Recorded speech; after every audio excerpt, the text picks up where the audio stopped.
Quand le marché a peur, il y a quelque chose qui s'appelle le flight to quality.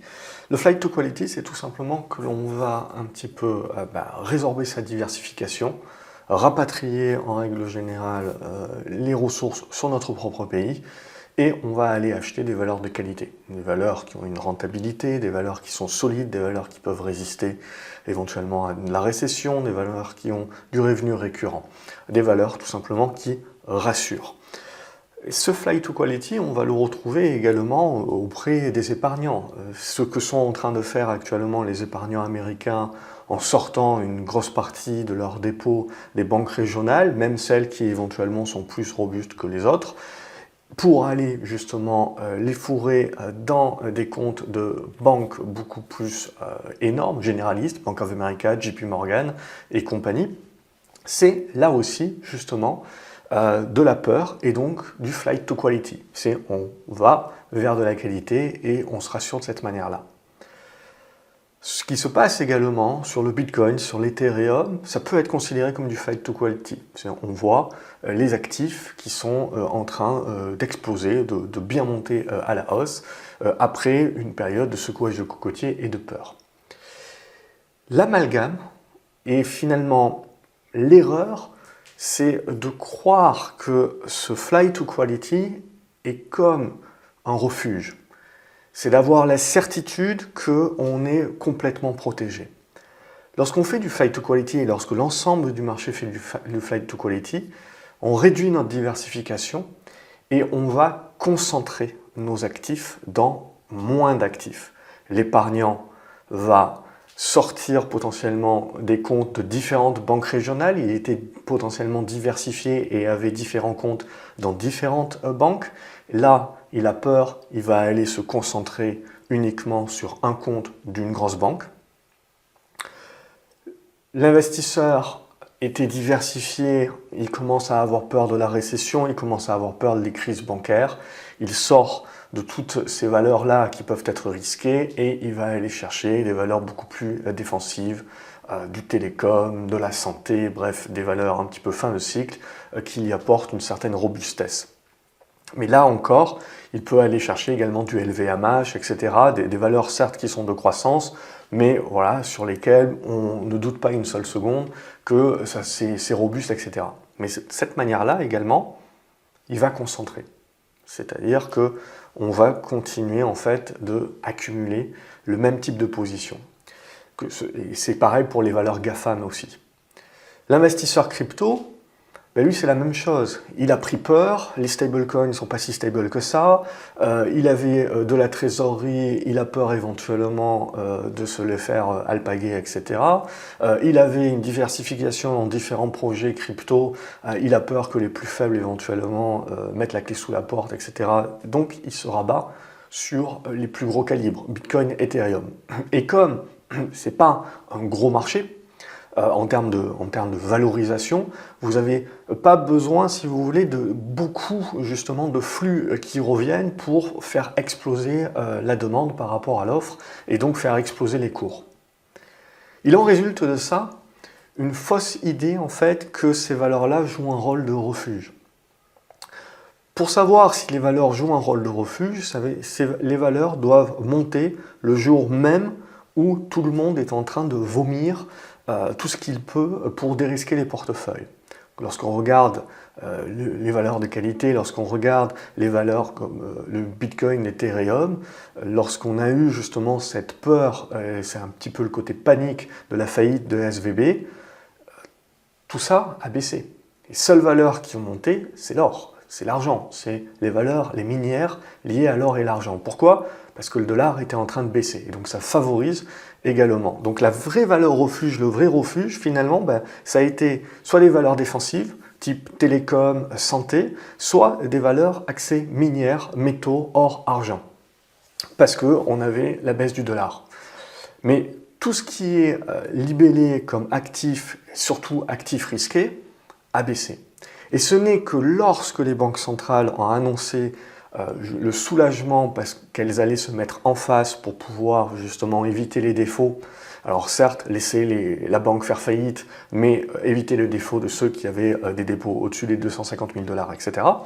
donc éviter les défauts d'entreprise et éventuellement l'engrenage de la chaîne du bank run sur les différentes banques régionales, même si c'est toujours en train de se passer. On a évité, je dirais, le cataclysme de la panique à l'instant T.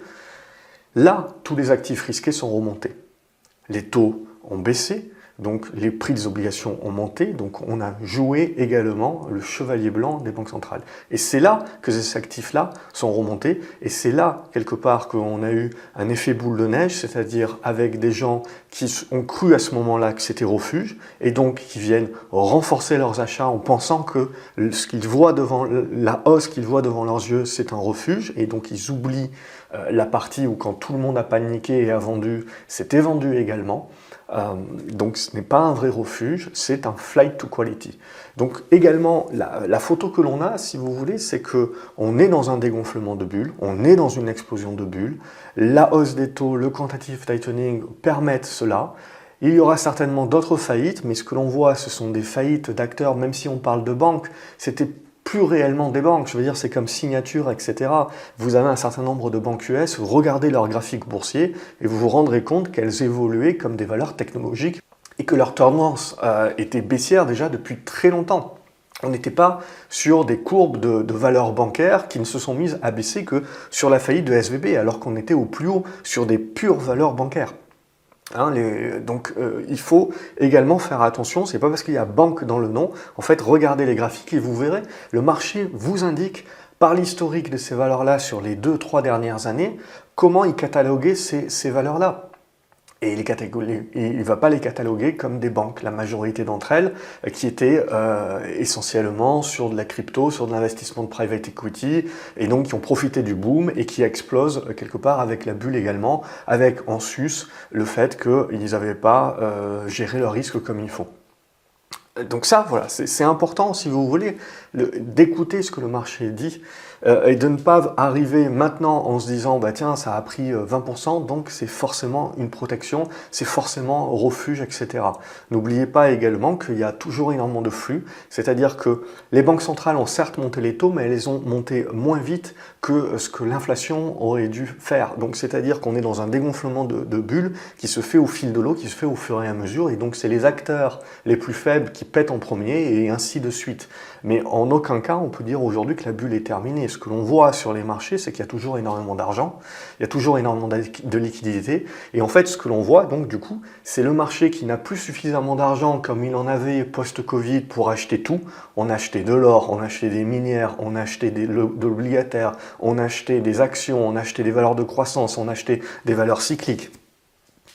On avait de l'argent pour être un petit peu sur tous les scénarios. Là, il y a de moins en moins d'argent, mais il y a toujours beaucoup d'argent. Ce que l'on voit, donc, c'est des portefeuilles qui vont se concentrer sur des valeurs ou des actifs qui sont, entre guillemets, qualité. Le risque, évidemment, de tout ça, c'est que si le marché réellement va au crack, si le marché réellement va à la crise bancaire, tout ce que vous voulez, eh ben, on va se retrouver avec énormément de portefeuilles qui sont finalement concentrés. Que ce soit concentré dans du Bitcoin, de l'Ethereum, concentré sur quelques valeurs GAFAM, concentré sur quelques valeurs santé, etc., ou télécom, concentré sur de l'or, sur de l'argent. Évidemment, il y aura des choses qui surperformeront et d'autres qui sous-performeront.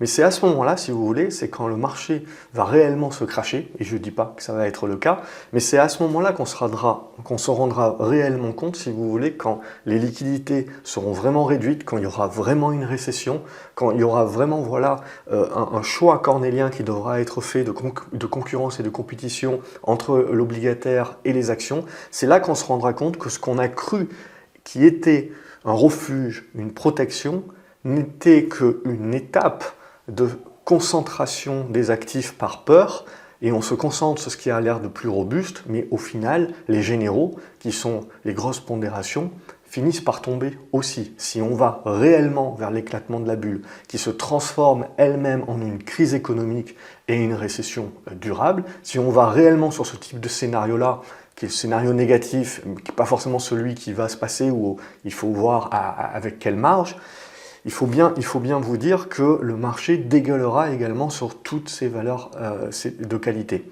La problématique, c'est que comme le marché se sera concentré sur ces valeurs de qualité, eh bien, les portes de sortie de secours n'auront pas été agrandies, Et donc quand ces valeurs-là se casseront la gueule, ce qui nous apparaissait comme une sécurité et une protection, on se rendra compte que en fait, la psychologie des foules, la panique sur un actif qui certes, fondamentalement rien ne changera, la boîte sera éventuellement toujours très propre, etc. Mais si vous avez à un moment donné une grande capacité de gens qui doivent retirer leurs billes au même moment, etc., comme tout le monde sera concentré sur les mêmes types de valeurs, c'est là que vous créez un petit peu l'effet panique et l'effet chasse d'eau. Et c'est là qu'on se rendra compte, et c'est là que les gens se rendront compte que finalement, en pensant aller vers des valeurs de qualité et en se concentrant, ils n'ont pas réalisé qu'ils prenaient encore plus de risques, puisqu'ils concentrent leurs actifs dans un même actif, aussi sûr soit-il. Donc c'est ça que je voulais dire. J'avais fait dans la précédente vidéo sur la faillite de SVB, j'avais parlé justement que tiens, Bitcoin, etc., c'était pas une valeur refuge. Évidemment, 2 jours après, et avec un plus 20%, on m'explique que bah, si, tu vois, t'es planté, c'est valeur refuge. Ce que je dis, c'est que pour moi, ça ne l'est toujours pas. Pourquoi? Parce qu'on évolue surtout en fonction des taux et on évolue surtout en fonction de ce que disent les banques centrales. Le jour où c'est plus le cas, le jour où justement le marché commence à dumper, mais tout, c'est-à-dire qu'il n'y a pas de prisonniers, il n'y a pas de valeur défensive, ça n'existe pas, et on commence à tout dumper, et on commence à dumper aussi les valeurs de qualité, ben, si ce jour-là, on ne dumpe pas le Bitcoin et l'Ethereum, ce jour-là, on pourra se dire, oui, c'est en train de faire ce que ça devait faire, c'est-à-dire être une protection contre la crise, c'est-à-dire être une protection contre la baisse du dollar éventuellement. À ce moment-là, vous avez un certain nombre, une concentration et des flux qui vont rentrer sur le Bitcoin. Mais aujourd'hui, je pense que, 1, c'est pas du tout le cas, et 2, donc c'est beaucoup trop tôt pour le dire. Donc on est dans cette phase de flight to quality, de concentration, et donc il ne faut pas confondre, je pense, cet afflux de flux sur des actifs qui sont considérés comme de meilleure qualité, plus robustes, car plus gros, avec une protection et un refuge. Ce n'est que plus tard, lorsque réellement le marché aura besoin de liquidité et il y aura des retraits dans tous les sens, qu'on se rendra réellement compte de qui protège réellement. Voilà pour cette vidéo où je voulais donc appuyer sur ce fait-là, appuyer sur le flight to quality et bien comprendre en fait les différentes étapes du marché et donc bien comprendre également que le marché joue à un moment donné le haut de cycle et que donc à ce moment-là vous avez toujours des valeurs défensives, le flight to quality qui fonctionne. Mais à un moment donné, on part, hein, donc soit on jouera derrière la relance économique, soit à un moment donné, on va jouer réellement le côté récession dure, hard landing, d'autres faillites bancaires, etc. Et donc la peur, la panique, la vraie. Et là, en règle générale, il n'y aura pas de prisonniers. Et c'est vraiment à ce moment-là qu'on pourra vraiment se rendre compte qu'est-ce qui est refuge et qu'est-ce qui ne l'est pas. Pas avant. On est encore, je dirais, dans l'œil du cyclone, un petit peu entre les deux. Et on doit encore patienter et attendre justement, certainement encore plusieurs mois avant de pouvoir trancher là-dessus. Voilà pour cette vidéo, j'espère que c'était clair. N'hésitez pas à me dire ce que vous en pensez dans les commentaires, à liker la vidéo, à la partager également sur vos réseaux sociaux éventuellement pour que ça puisse aider d'autres personnes à, je pense, faire le distinguo, c'est très important, et à vous abonner à la chaîne, comme ça vous ne loupez pas les autres vidéos. On passera demain, je pense, je ferai une analyse vidéo sur le Bitcoin, sur l'Ethereum, sur différentes cryptos. On restera très technique. On ne sortira pas du cadre technique que je viens de faire dans cette vidéo. Voilà, salut les graphes.